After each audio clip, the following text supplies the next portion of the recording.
വബറകാത്തു. പ്രിയപ്പെട്ട ശ്രോതാക്കളെ, ഇന്നത്തെ എപ്പിസോഡിൽ പരിചയപ്പെടുത്തുന്നത് വളരെ വളരെ പ്രധാനപ്പെട്ട ഒരു വിഷയമാണ്. കാരണം എല്ലാവർക്കും ആവശ്യമായി വരുന്ന ഒരു വിഷയം.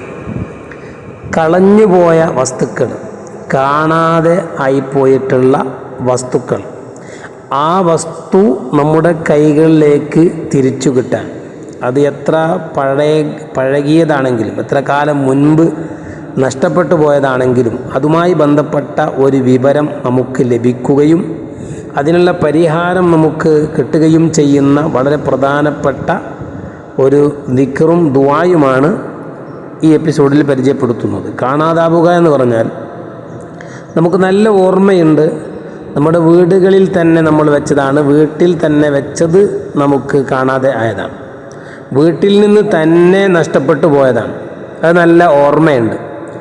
അങ്ങനെ കാണാതായതിനുള്ള ഒരു മന്ത്രം. അതുപോലെ പുറത്ത് നിന്ന് നമ്മൾ യാത്ര പോകുന്ന സമയത്തോ മറ്റുമൊക്കെ പുറത്ത് നമുക്ക് നഷ്ടപ്പെട്ടു പോയത് അത് ലഭിക്കാൻ.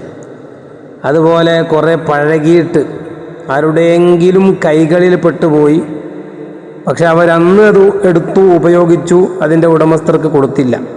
പക്ഷെ നമ്മുടെ ആ മുതൽ ഒരാളുടെ കയ്യിലേക്കത് ലഭിച്ചിട്ടുണ്ട്, അയാൾ യഥേഷ്ടം അത് ഉപയോഗിക്കുകയും ചെലവ് ചെയ്യുകയും ചെയ്തിട്ടുണ്ട്. പണമാണെങ്കിൽ പണം, സ്വർണമാണെങ്കിൽ സ്വർണം.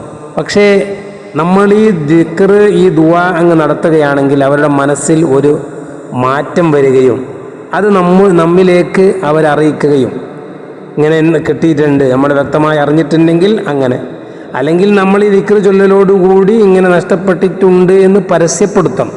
അപ്പോഴാണല്ലോ അത് അറിയുക ഉടമസ്ഥനെ. അങ്ങനെ അവർക്ക് ആ വിവരം ലഭിക്കുകയും ആ വിവരം ലഭിച്ചതിൻ്റെ അടിസ്ഥാനത്തിൽ ഞാനത് എടുത്തുപോയല്ലോ, അതിൻ്റെ പേരിൽ എന്തെങ്കിലും ഭവിഷ്യത്ത് എനിക്ക് സംഭവിക്കുമോ, എൻ്റെ ജീവിതത്തിൽ വലിയ നഷ്ടങ്ങൾ സംഭവിക്കുമോ, അങ്ങനെ പല പ്രയാസവും പേടിയൊക്കെ വന്ന് അത് അവനിക്ക് തരാൻ പറ്റുകയാണെങ്കിൽ അത് തിരിച്ചു തരാൻ വേണ്ടി ശ്രമിക്കും. അല്ലെങ്കിൽ അവൻ നമ്മളോട് കാര്യങ്ങൾ പറയും, പിന്നീട് അവൻ തരാൻ വേണ്ടി ശ്രമിക്കും.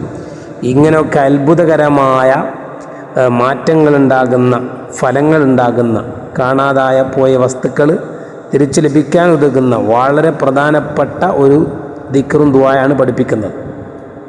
അത് എത്ര പഴകിയതാണെങ്കിലും നമുക്ക് ലഭിക്കും. ഇനി വീട്ടിൻ്റെ ഉള്ളിൽ വെച്ചിട്ട് വേറെ പുറത്തെവിടെയും പോയിട്ടില്ല എന്ന് ഉറപ്പുണ്ട്, വീട്ടിൻ്റെ ഉള്ളിൽ നിന്നാണ് നഷ്ടപ്പെട്ടു പോയത്, എവിടെ പോയി എന്ന് നമുക്കതിൻ്റെ വിവരം കിട്ടുന്നില്ല. അവർ അങ്ങനെ നഷ്ടപ്പെട്ടു പോയവർ ചെയ്യേണ്ടത് സൂറത്തുൽ ളുഹ വല്ലൈലി ഇദാ സജ എന്ന് പറയുന്ന ആ സൂറത്ത് 11 തവണ പാരായണം ചെയ്യുക.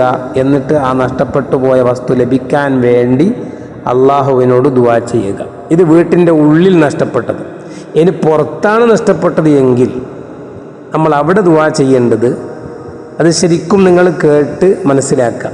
യാ ജാമിഉൻ നാസി ലിയൗമിൻ ലാ റൈബ ഫീഹി ഇന്നല്ലാഹ ലാ യുഖ്ലിഫുൽ മീആദ് ഇജ്മഅ ബൈനി വബൈന ളാല്ലതി.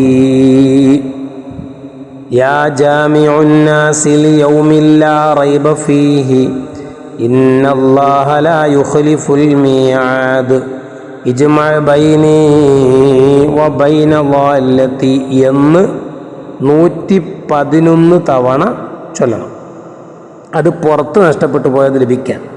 അതുപോലെ ആരുടെയെങ്കിലും കൈകളിലേക്ക് ലഭിച്ചിട്ടുണ്ട്, നമ്മുടെ നഷ്ടപ്പെട്ടു പോയി, എവിടെയോ നഷ്ടപ്പെട്ടത് ആരുടെയോ കൈകളിലേക്ക് ലഭിച്ചു എന്ന് നമുക്ക് സാധാരണ തോന്നാവുന്ന കാര്യം, അത് നമ്മൾ പരസ്യപ്പെടുത്തുകയും യാ ഹഫീദു യാ ഹഫീദു യാ ഹഫീദു എന്നുള്ളത് 119 തവണ ചൊല്ലുകയും ചെയ്യുക. എന്നിട്ട് സൂറത്തുൽ ലുഖ്മാനിലെ 16-ാമത്തെ ആയത്ത്, യാ ബുനയ്യ ഇന്നഹാ ഇൻ തകു മിസ്ഖാല ഹബ്ബത്തിൻ മിൻ ഖർദലിൻ ഫതകുൻ ഫീ സ്വഖ്റത്തിൻ ഔ ഫിസ് സമാവാതി ഔ ഫിൽ അർദ് യഅതി ബിഹല്ലാഹ് ഇന്നല്ലാഹ ലതീഫുൻ ഖബീർ എന്ന് പറയുന്ന സൂറത്തുൽ ലുഖ്മാനിലെ 16-ാം ആയത്ത്. അത് നമ്മൾ ഓതിയാൽ നമുക്ക് നമ്മുടെ ആ നഷ്ടപ്പെട്ടു പോയ വിലപിടിപ്പുള്ളത് സ്വർണമായാലും വെള്ളിയായാലും പണമായാലും മറ്റു രേഖകളായാലും എന്തായാലും അത് ആരുടെ കൈകളിലേക്കാണോ എത്തിയിട്ടുള്ളത് അവർക്ക് നമുക്ക് തിരിച്ചു തരാനുള്ള മനസ്സ് അല്ലാഹു നൽകും. അപ്പോൾ ഇത് ഈ പറഞ്ഞത് മുഴുവനും ചെയ്താൽ, അത് എവിടെ നഷ്ടപ്പെട്ടാൽ, വീടിൻ്റെ ഉള്ളിലും അതുപോലെ പുറത്തും ബസ്സിലും മറ്റുമൊക്കെ നഷ്ടപ്പെട്ടാൽ, ഈ കാര്യം മൊത്തമായി നമ്മൾ ചെയ്തു കഴിഞ്ഞാൽ അല്ലാഹു സുബ്ഹാനഹു വ തആല ആ നഷ്ടപ്പെട്ടു പോയ വസ്തുക്കളെ നമ്മുടെ കൈകളിലേക്ക് എത്തിച്ചു തരും എന്നതാണ്. അതുകൊണ്ട് ഇൻഷാ അല്ലാഹ് നിങ്ങളൊക്കെ ഇത് ചെയ്തു നോക്കുക. നഷ്ടപ്പെട്ടു പോയ എത്ര പഴകിയതാണെങ്കിലും ലഭിക്കും. അള്ളാഹു തിരിച്ചു തരും. അള്ളാഹു അനുഗ്രഹിക്കുമാറാകട്ടെ. അസ്സലാമു അലൈക്കും.